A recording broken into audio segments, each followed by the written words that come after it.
Ito sir dyan yung ano, yung okra. Apat na okra. Ito yung kinit-kita ng uod oh. Mabuti na agapan ko. Namayat siya eh oh. Mabuti na agapan ko siya katapos hindi ito dati may okra yan dyan. Na matay. Na kumbaga maliit pa lang. Na, sibol pa lang siya siguro mga ganyan ang laki. Kita ko putol na. Dinali ng tipaklong. Kasi yung ginawa ko, binantayan ko lagi, araw-araw pinupuntahan ko dito sa likod ng bodega. Yan, medyo magaganda na sila, binabantayan ko. Katapos, ito naman yung kamatis. Ano, nilagyan ko ng kumot. Lagi kasi nilalamok.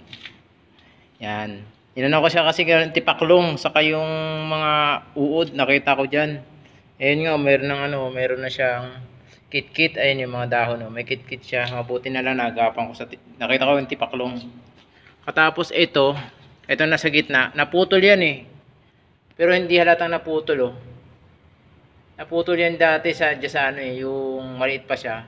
Nang lumaki siya, nagulat ako. Kala mo hindi naputol. Dumugtong. Pero inalagaan ko pa rin, ayun, ang ganda pa rin niya. Ito yung medyo maliit pa. Pero gumaganda na yung dahon, yung katawan. Ito yung isa mataas-taas na. Yan. Ito yung ano, kumbaga first time ko magtanim ng kamatis. Kahit ako sa probinsya, hindi ako nagtatanim ng kamatis eh. Yan, first time ko magtanim ng kamatis. Yung okra, yan, nakakapagtanim kami sa probinsya nito, okra. Ito lang, maselan pa lang kamatis.